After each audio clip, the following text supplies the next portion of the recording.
তীব্র প্রতিবাদ জানাচ্ছি এবং এই ভারতকে আমরা ইন্ডিয়াকে আমরা জানিয়ে দিতে চাই বাংলাদেশের এই মাটিতে জিয়াউর রহমানের এই মাটিতে তারেক জিয়ার এই মাটিতে খালেদা জিয়ার এই মাটিতে কোনো আগ্রাসনের কাজ হবে না। আমরা জিয়াউর রহমানের আদর্শে বিশ্বাসী। জিয়াউর রহমানের 19 দফা বাস্তবায়নে আমরা এই রাজপথে নেমেছি এবং শুধু ইন্ডিয়া না, আমরা যে কোনো দেশকে বলে দিতে চাই আমরা আমাদের এই দেশের সার্বভৌমত্বকে রক্ষার্থে প্রয়োজনে স্বেচ্ছাসেবক দলের পল্লবী থানার প্রত্যেকটা নেতাকর্মী নিজেদের জীবন বিলিয়ে দিবে ইনশাল্লাহ।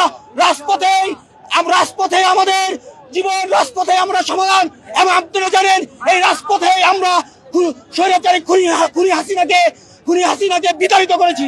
সেই সঙ্গে আওয়ামী লীগের, ছাত্রলীগ, যুবলীগের চামচাদের ভারতের দালালদের হুঁশিয়ারি করে বলে দিতে চাই এই বাংলার মাটিতে তোমাদের কোনো স্থান হবে না।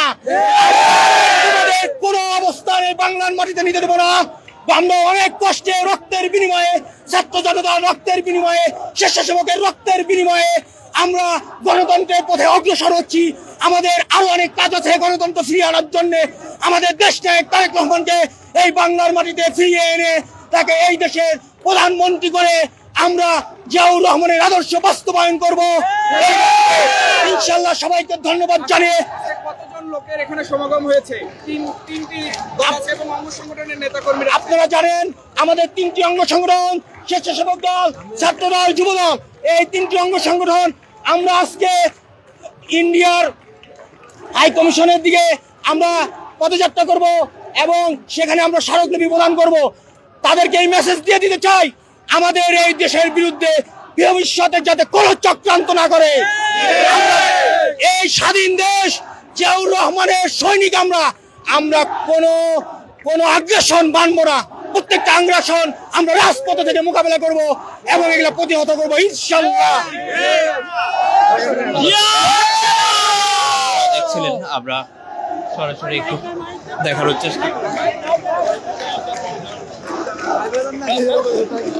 বিএনপির কেন্দ্রীয় কার্যালয় এলাকা কিন্তু আসলে এখানে আপনাদের সরাসরি যুক্ত রেখেছে। এখানে কিন্তু ভারত বিরোধী স্লোগান এবং খালেদা জিয়া এবং তারেক রহমান সহ বিভিন্ন স্লোগানে কিন্তু মুখর হয়ে আছে বিএনপির কেন্দ্রীয় কার্যালয়।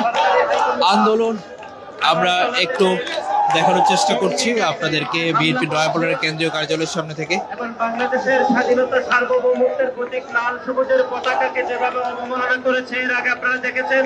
দর্শক আপনারা নিশ্চয়ই থাকবেন ডেলিসারের সঙ্গে। আমরা পদযাত্রা, বিএনপির অঙ্গ সংগঠনের এই পদযাত্রা শুরু হলে আমরা সরাসরি আপনাদেরকে আবারও যুক্ত করব। আপনারা থাকুন ডেলিসারের সঙ্গে।